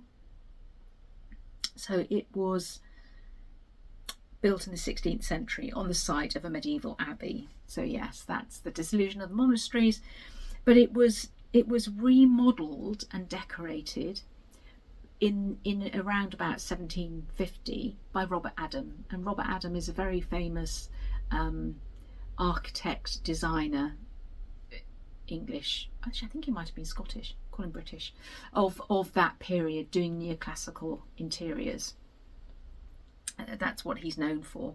But he did the whole shooting match. So he did the architecture. He also did the interiors, the furniture, the furnishings, everything. So it's a complete look, which I think will be obvious when you see the photos that are coming up. The gardens were landscaped by Capability Brown at the same time. So very sweeping, naturalistic landscapes. But I actually think the best bit for me was the Great Conservatory, which was built between 1827 and 1830. And I start off with pictures of that. It was absolutely gorgeous. Really loved it. The feeling in there was very quiet. There wasn't really anybody else about apart from a few people working in there. There are some vines in there, and a sign that I hopefully have left up long enough that you can read it, but I think the gist of it was that cuttings for those vines were sent to Australia to start the Australian wine industry off. So they came from, or some of them had come from, the Great Conservatory at Syon Park House. So yes, I'll include that little, this is turning into a bit of a vlog, I hope that's okay, but I'll include that little bit here so that you can get a taste of that beautiful house.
As an anniversary present for Steve, I bought him, and there's a story behind this which I might talk about because I can continue talking for a bit longer. I bought him a wood pigeon. I've talked about this this company before. These are also sisters. Made by Swimmer is the company.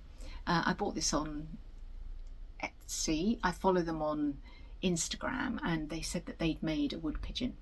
And I thought, my goodness, I just need to get that for Steve, because I have bought from this company before. I bought a zebra when I was high on steroid story a long time ago. Same company. Anyway, we have wood pigeons in our garden.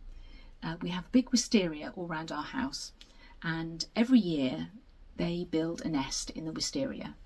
Only they're not very good at nest building. It's just a pile of sticks, balanced, literally balanced on one of the, our wisteria is big, I'm going to call it a branch, on one of the branches outside where we sit in the garden.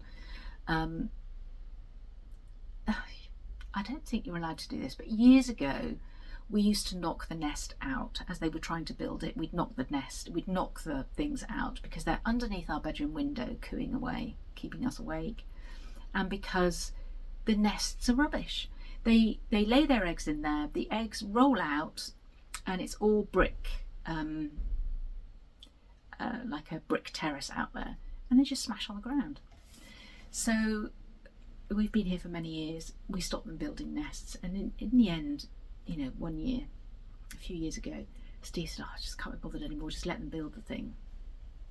And they actually managed to raise a chick, just one, and it was quite fun actually watching him. They're ugly chicks, but he, you know, it's in your garden, and we watched, and yeah, and he flew, and we watched parents feed him, and then he branched out. Apparently it's a term, branching out. He literally went down the wisteria branch that he was on, and obviously it's very long, and he ended up above our fountain, and the parents used to feed him there, and then one day I think Steve was even out there when he flew off. It's great. A couple of years ago, actually was it last year, they had a chick and the fox got it because, you know, we think the fox climbed up some ivy, but anyway, he got the chick, which wasn't very nice. Anyway, this year they laid, or you know, there were 2 eggs. They both hatched, and then we've had chicks in the garden, and they're right where we sit. They don't mind us at all, so it's been interesting to watch. One breakfast, when I'm out there with my coffee reading my book, there was a thud. It was a very, very hot morning, and one of the chicks had, well, I imagine abandoned ship, threw himself out of the nest, and hit the ground with quite a thud actually, was limping around a bit. I might put in a little video. I think I did have my phone with me, so there might be something to show you, but there might not be. This little fellow just dropped out the nest. Literally just dropped out the nest as I'm sat here having my coffee. There was a thud. And there he is. He's been branching out, walking along one of the branches of the wisteria for a few days, and he obviously took a step too far. I don't know, is he going to be able to get back in again? Surveying his new surroundings. Yeah, mate, you're out. Freedom. How are you going to get back? Get under the table. Oh, hope you didn't hurt yourself falling to the hard ground. See what your brother or sister's doing. Sorry, just getting up. They're going to be distraught up there. You've gone rogue. Can't see. All the anti-fox measures to keep you safe. Where are you gone? You're under the chair. They don't mind us at all. We sit, he's eating something, we sit just here, eating, and they're just up there.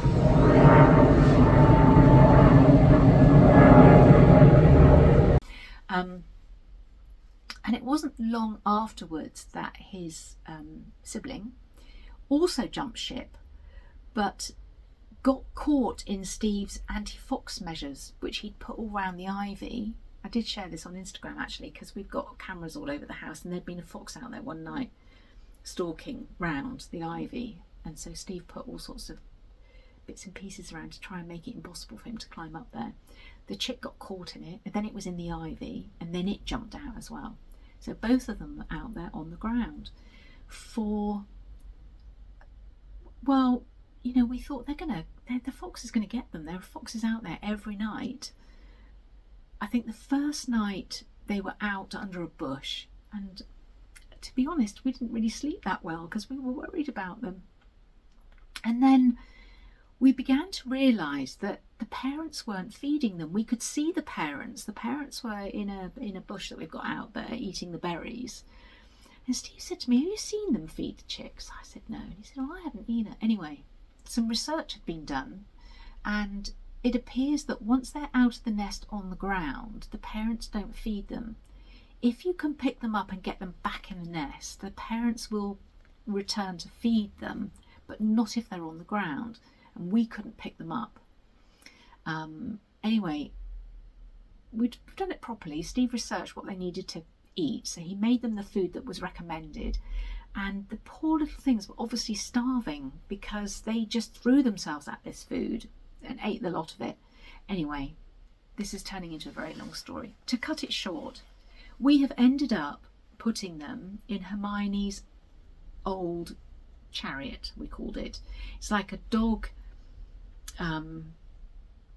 cage chariot on wheels that went on the back of the bikes, and if we went for a very long cycle ride years ago, she could get in and out of her chariot. So Steve has ended up getting the chicks in the chariot, giving them food and water, building up the food, protein, you know, doing it all properly, picking cotoneaster berries, branches, sticking them in. They've been eating those, feeding them peas, berries. Anyway, how long have we had them for now? Do you know, it could be almost 2 weeks, or about 10 days or so. We have cared for these chicks, and we've actually had to bring the chariot into the hallway at night because the foxes are so destructive. We think that a fox would break into it. So they've been coming in at night. Anyway, what a perfect present for a time in our lives when we've been totally focused on raising 2 wood pigeon chicks. And he released them this morning. He put the chariot up on a table out there, opened the top of it, and they just flew off. So they've gone. So thank goodness for that. And he said to me, "I'm not letting them nest there again because it's all been too stressful." We feel responsible, and I think that he in particular has done a really good job of feeding them the right things, of raising them, keeping them safe. The fox hasn't got them on our watch, and and they flew off this morning. So, I mean, I'm quite pleased that they won't be nesting there. I do like them, but they eat wisteria flowers. Fortunately, our wisteria is big enough that they don't make too much of an impact, but they do eat the flowers, and then they poop it out all over around the house, and it's bright purple, so I can do without that. Anyway, that's the wood pigeon story. And yesterday, am I keeping you entertained? Yesterday I went to Wisley with a friend, and I've shown you Wisley pictures before. I was a little bit late getting there because the chariot was out in the garden during the day, and there are all sorts of devices that he's got out there, and one of them switches a radio on if there's movement, because he thought that would scare away any foxes or anything. Don't tend to get foxes in the day out there, but I was literally just about to go to Wisley to meet my friend, and the radio kept going off. I thought, what's going on out there? And there was a cat, a big fat cat, just sat looking, not bothered by the radio at all, just sat looking at the pigeons. So before I could go out, I had to get some of the anti-fox measures that were to one side out there and put them all the way around the chariot and over the top, which I don't think the pigeons like that much, but it was for their own good, because otherwise the cat, anyway, I frightened the cat off as well. They've dominated our life, these pigeons, for too long. So I met a friend at Wisley. Camp Nobody Cares. I've been doing stuff in my garden. I've been timetabling time in my garden. My dahlias have been lovely. The dahlias at Wisley were lovely, so I'll include some photos here of the gardens at Wisley, what they're like now in the prime summertime, and of the alpine houses, because gosh, do I love alpine house flowers. It's my favourite bit. And funnily enough, I was filming a little bit and I said to my friend, I didn't know what to expect in here, because I always think of the alpine houses in the spring, and I was so not disappointed. There was still so much to see and look at. And she said, you hear that other couple? They were both saying how disappointed they were, what a load of rubbish it was in the alpine house. What were people on? It was absolutely wonderful. I even came back with an alpine type plant as well as 2 others for my garden. So I'll just show you my Wisley clips.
Right, 2 more things and I'm going to let you go.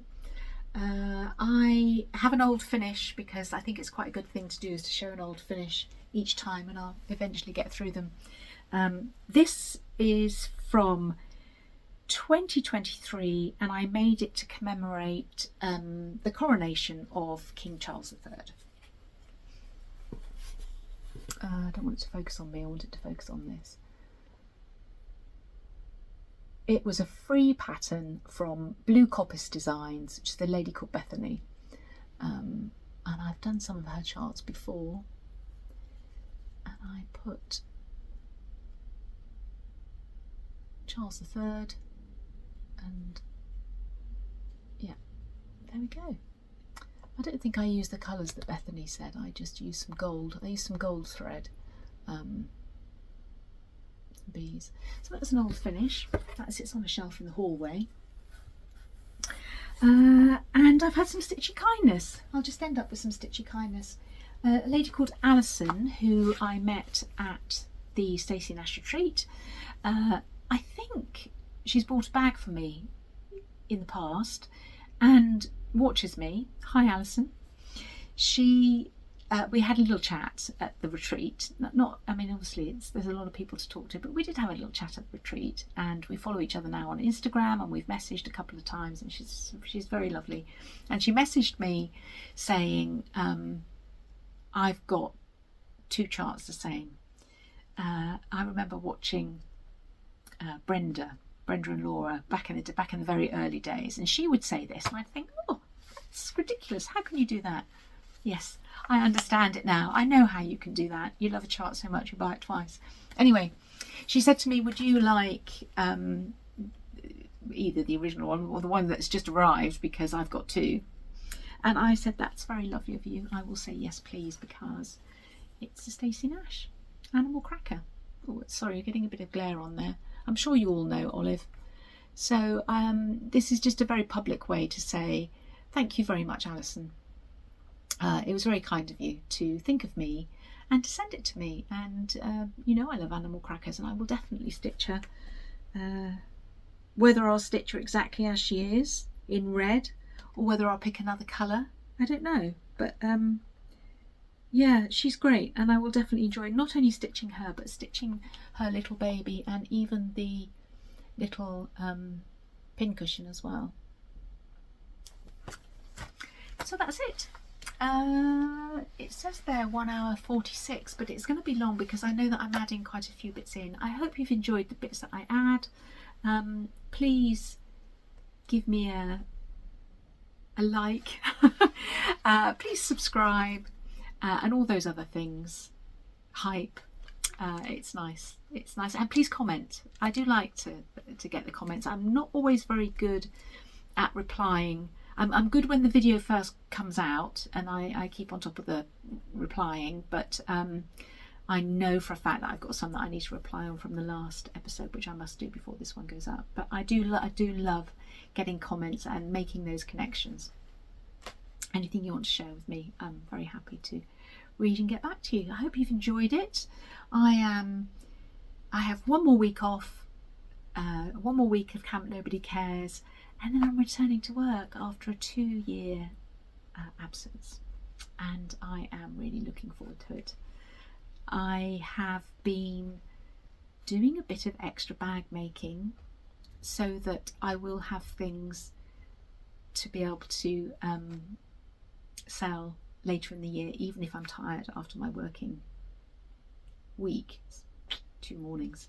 I should be fine. I should be fine. I'm just not used to getting up and out, but I think I'm going to be fine. But I think that the hours might increase. It'd be a gradual thing, but I'm very much looking forward to going back, and I will be back with you, I guess, probably in a month. Give me time to get settled back at work, and have some things to show you next time. So very happy stitching, everybody. Happy knitting, happy crafting.